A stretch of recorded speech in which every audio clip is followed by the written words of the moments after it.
자, 국어 이론 시작하겠습니다. 교재를 한번 펴봐 주시면 감사하겠습니다. 자, 교재를 한번 펴봐 주시고요. 우리가 지금 수업을 해야 될 내용이 뭔가 하면은 이 국어 파트가 전체적으로 이렇습니다. 자, 제가 한번 이게 분필을 늘어놓고요. 시작을 해볼게요. 이 국어에서 현대문법 파트가 처음에 저한테 이제 배우셔야 될 부분입니다. 그래서 이 파트는 그러니까 여러분들 오실 때마다 오늘은 첫 수업이니까 테스트가 있을 수가 없죠. 그래서 오늘 배운 걸 내일 반드시 제가 테스트를 할 겁니다. 오늘 배운 것 중에서 군더더기 말고요. 제가 강조해서 끝날 무렵에 또 강조를 한번 할 텐데 요거는 꼭 외워오세요라고 얘기하는 게 있습니다. 그래서 어떤 어학이든지 중국어든 영어든 간에 배울 때 기본적으로 단어 외워야 되고 그러니까 중요한 문법 외워야 되지 않습니까? 그래서 내일 테스트에서 오늘 수업한 핵심 사항을 반드시 10문제나 또는 너무 중요한 파트면 한 20개 정도 제가 문제를 만들 겁니다. 그래서 그걸 반드시 풀어주셔야 됩니다. 그래서 제가 이제 초점을 잡을 때요. 우리 국어 파트에서 공무원 국어 파트에서 이 현대문법이 차지하는 비중이 되게 큽니다. 비중으로 따지자면 한 40%요 정도 됩니다. 그래서 나머지는 전부 다 독해거든요. 제가 지금 독해라고 하는 것에서는 아웃라인 조금 잡아드릴게요. 독해라고 하는 것은 비문학 독해가 당연히 들어가고요. 여러분들이 상식적으로 아는 그다음 문학 독해가 이게 독해로 분류가 됩니다. 우리 공무원 시험은 문학 자체적으로 특수한 그런 왜 수능에서 나온 거 있잖아요. 해설을 봐도 답이 왜 이게 답이지? 이건 너무 주관적 문제 이런 게 절대 없습니다. 그래서 여러분들이 혹시 이과나 공대나 이쪽 취향이시면 수학을 잘하시는 친구면 왜 고등학교 다닐 때 그 되게 짜증나죠. 저는 문과지만 문과였지만 주관적 그런 시 문제는 정말 황당하더라고요. 이건 뭐 외울 수도 없고 또 실제로 그런 게 시험에 나올 가능성도 별로 없거든요. 그래서 그런 식의 유도는 절대로 제가 하지 않습니다. 왜냐하면 시험에 안 나오거든요. 그래서 문학에서 나오는 건 주제 중심이고 그다음 여러분들이 대표작을 읽고 이게 뭘 말하는 건지 그러니까 작가의 의도죠. 주제라고 해도 괜찮겠습니다. 그래서 대표작을 좀 섭렵을 하셔야 돼요. 대신에 야매는 안 통합니다. 문학에서 제가 이쪽이 주요 범위는 아닌데 이걸 독해로 보통 출제를 하거든요. 그래서 대표작을 섭렵을 해서 주제 파악을 해서 답을 찍는 그런 문제식으로 나옵니다. 그다음 비문학은 되게 중요하고요. 그러니까 이 주제 파악 이쪽도 마찬가지입니다. 그러니까 주제 그 글을 쓴 사람이 뭘 말하려고 하는 건지 그게 이제 초점입니다. 그래서 이쪽 파트가 한 60% 정도 되고요. 그다음 현대문법이 40%입니다. 근데 이쪽이 그렇게 시간을 우리 공무원 시험은 15분 내지 18분에 다 풀어야 됩니다. 20개를요. 지문 있는 걸 다 풀어야 되기 때문에 수능하고 전혀 개념이 다릅니다.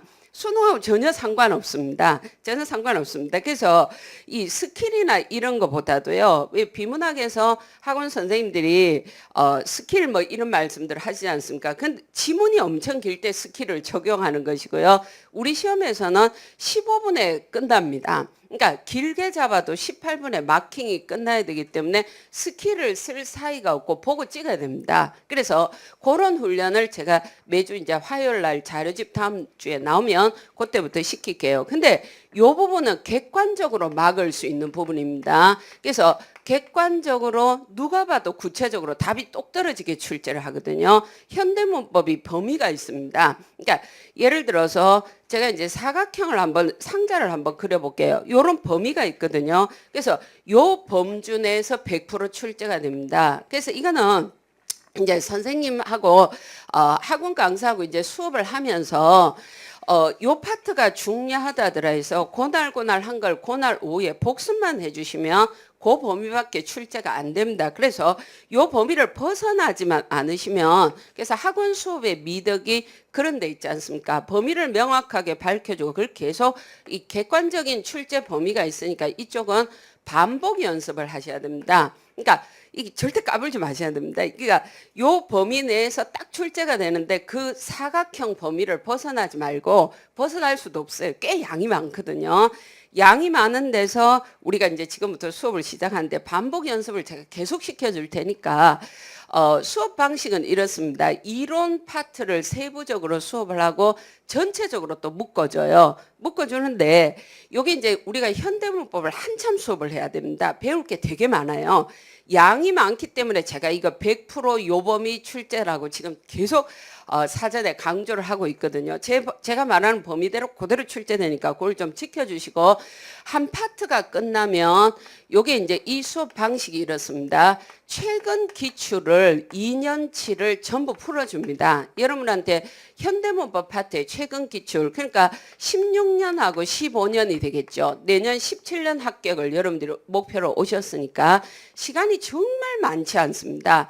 7과목이나 5과목을 하려면 머리에 이제 쥐나거든요. 제가 옆에다 한번 쓸게요. 의문이라 하면 자 의문론에서 의문이라 하면 의문 개념을 잘 묻거든요. 시험에 안 나오면 제가 뭐하러 얘기하겠습니까? 요거의 준말입니다. 음소라는 말과 그다음 이쪽은 운소입니다. 그래서 첫 글자에다 제가 동그라미를 한번 쳐볼게요. 운이 되겠습니다. 제가 수업을 해놓고 설명을 다 해놓고 공부해야 될 파트를 전체적으로 또 한번 찍어줄 테니까 편안하게 들으시면 됩니다. 별로 필기할 필요 없으실 겁니다. 자, 의문론입니다. 음소 플러스 운소입니다. 필기해야 될 게 여기 다 정리가 돼 있기 때문에 그냥 편안하게 들으시고 자꾸 복습만 교재에 있는 대로 하라는 것만 하시면 됩니다. 그래서 음소와 운소를 합해서 의문이라 그래요. 그래서 의문이라 하면 전혀 어려운 게 아니고요. 여러분들이 영어를 너무 많이 쓰지 않습니까? 우리나라 뭐 영어 지상 국가 지상 천국이 아닌가 싶을 정도로 영어에 대해서 투자를 많이 하잖아요. A, B, C, D, E, F, G 이게 의문입니다. 그러니까 의문이 별게 아니라 우리가 일상생활에서 A를 의문이다 이런 말은 거의 안 씁니다. 누가 그럽니까? 그냥 A라고 그러죠. 글자다 그러잖아요. 그래서 의문은 일단 먼저 생각할 때 A, B, C, D, E, F, G 이런 글자를 보고 의문이라고 얘기를 합니다. 그래서 한국어를 대입을 해볼게요. 기역, 니은, 디귿, 리을 이런 거요.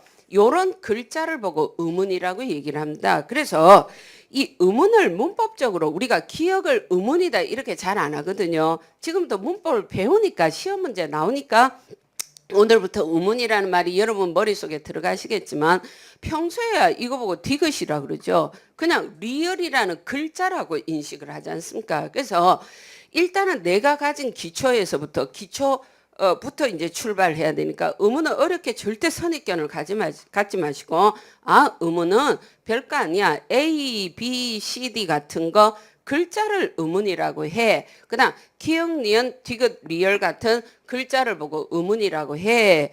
그 정도 기억하시면 일단 기본 작업은 전제가 되는 겁니다. 그래서 왜냐하면은 제가 왜 이런 소리를 먼저 하냐면은 의문론이라 그러면 되게 추상적이거든요. 왜냐하면은 기억을 아무도 의문이라고 우리가 일상생활에서 쓰지 않아요. 그냥 글자라고만 쓰거든요. 근데 우리가 요거를 지금부터는 시험에 나올 때, 공무원 시험에 나올 때는 기억을 보고 자꾸 글자라고 안 그래요. 우리는 글자라 그러는데 이 전문가들은 이 문법학자들은 이름을 좀 어렵게 붙이는 걸 좋아해요. 그게 좀 고약한 습관인데 글자로 그러면 될 걸 자꾸 의문이라 그러거든요. 그래서 요 낯선 용어가 그냥 내 머릿속에 내 마음속에 와서 박혀야 되거든요. 그래서 기억을 글자라고 보통 우리가 썼는데 오늘부터는 얘를 보고 기역, 니은, 디귿, 리을을 보고 의문이라고 해야 된다.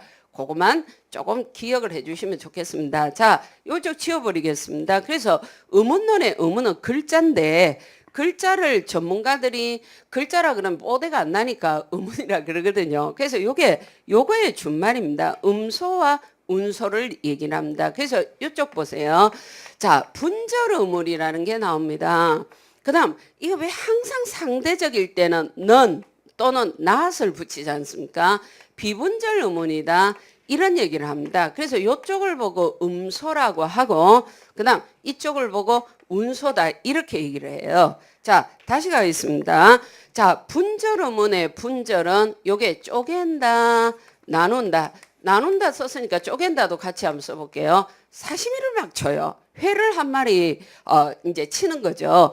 광어를 한 마리 뜰채로 건져놓고 막 쳐요. 이것저것 다 쪼개는 걸 보고 분절 음운이라고 얘기를 합니다. 그래서 음소라고 얘기를 하거든요. 요때 음은 여러분들이 아시다시피 소리 음자, 음악의 음자입니다. 그러니까 사운드로 실현되는 요소라 그래서 음소라 그래요. 그래서 이게 이제 우리가 보통 아는 글자 자음 모음을 음소라고 해요. 왜 이걸 음소라고 하냐면 여기 이쪽에다가 제가 샘플을 한번 깔아볼게요. 예를 들어 물이라고 얘기를 하면 자 발이라고 얘기를 하면 아무나 막 던졌습니다. 이렇게 얘기를 하면 우리가 이 글자를 보면요. 내가 말이 아무리 하기 싫더라도 머릿속으로 이걸 인지를 해요. 속으로 뭔가 읽고 있잖아요. 이걸 물 이럽니다. 아, 저건 발 이래요. 그래서 이게 미음, 리얼, 비읍, 리얼이 모여서 이걸 물 이런 식으로 이건 발 이런 식으로 발음이 돼버리거든요. 실제로 소리를 사운드를 내지 않는다고 하더라도 마음속으로 읽어버려요. 그래서 이 자음이나 모음을 써서 사운드를 내는 요소가 된다. 다시 한번 볼게요. 미음 우리니까 물, 그다음 비읍 리얼이니까 발발발 이렇게 발음을 하는 거거든요. 그래서 자음과 모음을 음소라고 얘기를 하는 겁니다. 그다음 이게 막 쪼개지죠. 한번 볼게요.